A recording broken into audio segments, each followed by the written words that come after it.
So we're talking about the different powers between the state and the federal government. What powers does the federal government have, which they declare themselves supreme? So actually, if they was to pass a law and it was in direct constitution or direct opposition to the Constitution, but the Supreme Court allowed it, then we would all be just totally screwed. Right? The Supreme Court is the court of last resort of the U.S. Right? Not of the states. Regardless, we're talking about the different powers that each one of them have, and there's express powers that the Constitution, United States Constitution has, and we're going to get into that. First, I want to talk about the Supremacy Clause. It's in the provision of the Article 6, Clause 2 of the U.S. Constitution. It establishes that the U.S. Constitution, federal statutes, and U.S. treaties are the supreme law of the land. Now, the U.S. treaties, I think actually that makes more sense. Just declaring, your own charter, right? If I was to write a charter for Muldrow, Kentucky, then that would be, and I slipped in a supremacy clause. What would happen? What would happen if I said that my charter, right, the charter of Muldrow, Kentucky, I wrote that there's a supremacy clause. This charter is supreme over every other document, over the Kentucky Constitution, over the United States Constitution. What would happen? I wrote a supremacy clause in it. Does that compete with the supremacy clause in the U.S. Constitution? I think it does. So the Supremacy Clause is the supreme law of the land. It provides that these are the highest form of law in the U.S. legal system and mandates that all state judges must follow federal law when a conflict arises between federal law and either the state constitution or state law of any state. Supremacy of federal law over state law only applies if Congress is acting in pursuance of its constitutionally authorized powers. So there's express powers, implied powers, denied powers, and concurrent powers, right? So, which actually could be express powers too. Nullification is a legal theory that states have a right to nullify or invalidate federal laws which they view as being unconstitutional. So if a state views that a federal law was passed and the Supreme Court passes it, it's not actually the last, it is the court of last resort within the United States. But if Kentucky says, we don't care, okay, we don't give a shit, I hate to point out Obamacare because Republicans are just hampering down on it. But let's just say, let's talk about the gun rules, okay? So the gun laws. Denny Payman was saying that if Obama was to pass some sort of restrictions on people buying guns, then he would not honor it because that goes against the Constitution. And he's right about that. He's absolutely 100% right about that. He said that he would nullify it. As a sheriff of a county, he would nullify it. And states could do that. If they view a law as being unconstitutional, then that's another check that we have. So it's not just between the executive, legislative, and judicial branches, but also the state government has their own powers. Now, the Supreme Court's rejected nullification, that's convenient of them to do so, finding that the Article 3 of the Constitution, the power to declare federal laws unconstitutional, been delegated to the federal courts, and that the states do not have the authority to nullify federal law. That's the Supreme Court. Now you're going to have the Supremacy Clause, and they're going to be like, oh, we're allowed to do anything and everything. The actual text of the Supremacy Clause, again, the Supremacy Clause is Article 6, Article 6, Clause 2. And it says, this Constitution and the laws of the United States which shall be made in pursuance thereof, and all treaties made or which shall be made under the authority of the United States shall be the supreme law of the land, and judges in every state shall be bound thereby, anything in the Constitution or laws of any state to the contrary notwithstanding. So, if I was just to put that law in my Muldrow charter, right, my charter for Muldrow, or any little city or town, then does that mean my Supremacy Clause holds up because I wrote it in my founding charter? Well, I got Supremacy Clause there. In fact, you might almost probably have to put a Supremacy Clause if you was to write some sort of charter, and then just let the, I'd say let the courts decide, but of course the Supreme Court's going to decide for themselves, but maybe Kentucky Supreme Court would decide for the local people, right? They should, right? We're the local folks. Now, there's the express powers, okay? So now, this is the big one, okay? This is where, what powers does the federal government have? In fact, the 10th Amendment says that whatever powers that the federal government doesn't expressly say that they have, which are not enumerated, which just, it means expressed, whichever powers are not enumerated in the Constitution is given to the states and the people. Because we're, you know, that's all power is derived from the people. All power is derived from us. So if the government, federal government, doesn't have the specific power, then the states have that power. Well, what states or what powers are the federal government claiming that they have? Well, I want to actually read clause section 10. There's a whole bunch of sections actually under section 10. Section 10, you have, well, you got three clauses. You got a contracts clause, you got an import-export clause, and you got a compact clause. So I'm going to read a little bit about them. I've been able to jot down the bigger ones, but actually looking at the text of the laws where you're going to figure out what's right and what's not right. You can get a general understanding by some of these vague ones, right? The United States has the right to establish post offices, establish a navy, establish an army. They have a right to coin their own money. They have a right to borrow money. So that's their express powers, right? So the express powers are powers in the Constitution that explicitly grants the federal government to do whatever they want to do: collect taxes, regulate interstate commerce, coin money, regulate currency, set standards of weights and measurements, right? Definitely not the metric system. The United States of America could make things so much more easier on the rest of the world if we would actually just join the metric system. It's all base 10, which makes sense. 12 inches in a foot. Like, why do we do that? Because that's about the size of a foot. That's old school, and dividing by 10 just makes everything easy mathematically. That's why we all count in base 10, because we got 10 fingers. So express powers. The express powers of the U.S. Constitution. Let's go. Okay, so the contracts clause. It says no state shall enter into a treaty, alliance, or confederation. So Kentucky cannot say that we are part of NATO. That would have to be the United States government that does this.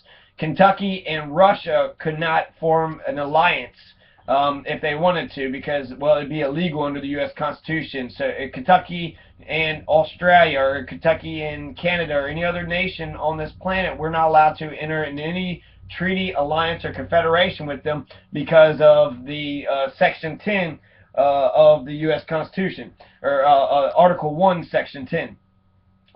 These are the expressed powers, right? So, no state shall enter into any treaty, alliance, or confederation, grant letters of marque and reprisal, which I'm not sure exactly what that is, coin money, emit bills of credit. So they're allowed to coin money, emit bills of credit. They're allowed to borrow money, make anything but gold and silver coin a tender in payment of debts. Now that's actually, that's incredible. Make anything but gold and silver coin a tender in payment of debts. So they're allowed to make anything except for gold and silver, though the gold standard, like, that's sort of universally acknowledged in the silver standard to a lesser extent. But they're saying that they cannot make anything but gold. Cannot, let's see, make anything. No state can make anything but gold and silver coin a tender in payment of debts.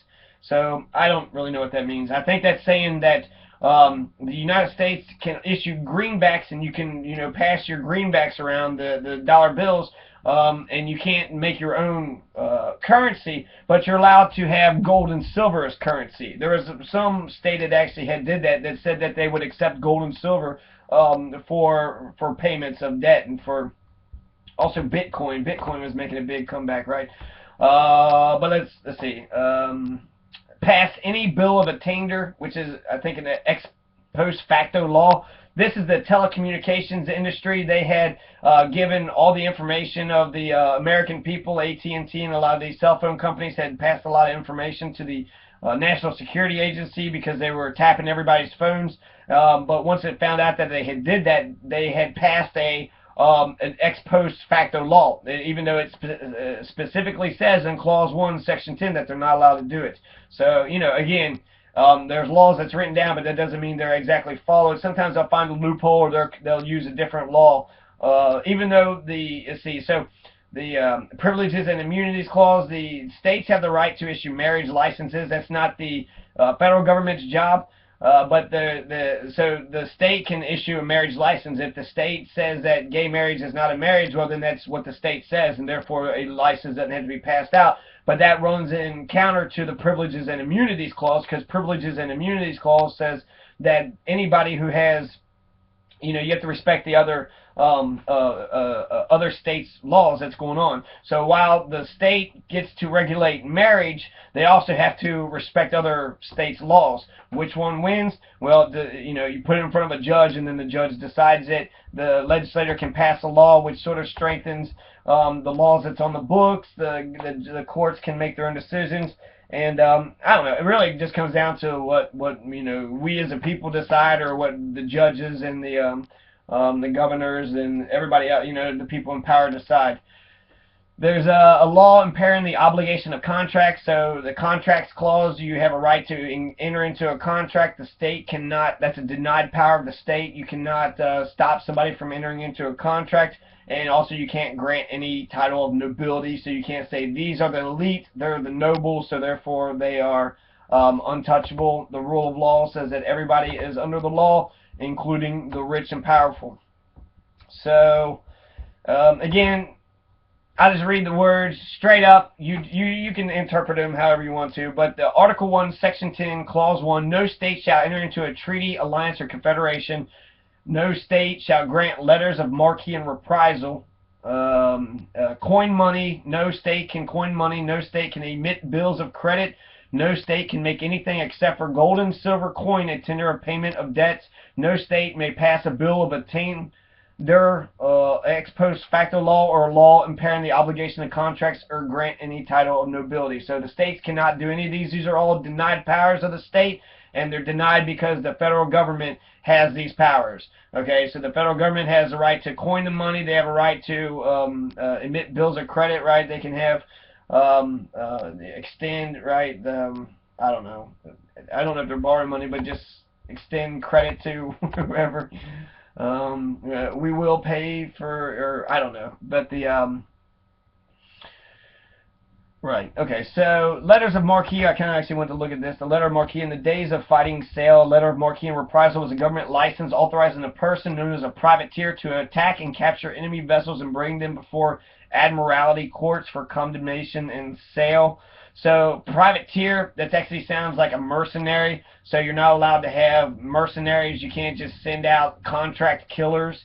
So that's a that's a denied power of the states. The states are not allowed to hire contract killers. Even though the police officers, there was one in Govt County and one in Boone County, which had killed people. So in a way, they don't, you know, they can't like pass out mercenary. They can't, I don't know, James Bond, right? That's sort of what they're saying. You can't have any James Bonds. Kentucky cannot hire any James Bonds, a person who has a right to kill. But the United States, they have a right to hire James Bonds. They can say, James Bond, go there, you know, take care of this enemy, or this is an enemy of the state. He's committed treason. They're selling secrets to the enemy, and just go kill him. And they would have that right. Kentucky cannot do that, right? So that's Article 1, Section 10, Clause 1. Now there's two more clauses. The Import-Export Clause. So these are the most important ones. Okay, Article 1, Section 10 of the U.S. Constitution. Memorize that. Article 1, Section 10. That's the express powers. And you can look at each one of those things and actually break it down on your own. Because I'm not going to actually go through all that, even though I'm very curious about like what I'm even talking about. But Clause 2, okay, of Article 10, Section 1, Clause 1, 2, and 3. Now I'm on Clause 2, the Import-Export Clause, and it reads, no state shall, without the consent of Congress, lay any impost or duties on exports or imports except what may be absolutely necessary for executing its inspection laws. So in order to inspect the thing, they can tax or have a fee, an inspection fee, but they can't actually have a tariff, right? So we have a steel industry where we have high tariffs, so that way Americans have to purchase our steel. We can't import cheap steel from abroad. We say we're a free market, but that's sort of just horse shit. That's it's free, sort of free market, but not really. It's not free market when it comes to drugs or prostitution, and it's not a free market when it comes to I guess tariffs. But that's the government is saying the federal government has the right to issue tariffs, but Kentucky cannot. The Kentucky can regulate the interstate commerce, but not interstate commerce. So this is actually a good thing, I think, because that way Tennessee, Kentucky, Ohio, we can all trade freely without anybody taxing like really high, so that way you aren't able to do it. So that's sort of the magic of the free market, right? If they have cheaper products in Indiana, then I'm allowed to go to Indiana and get those products.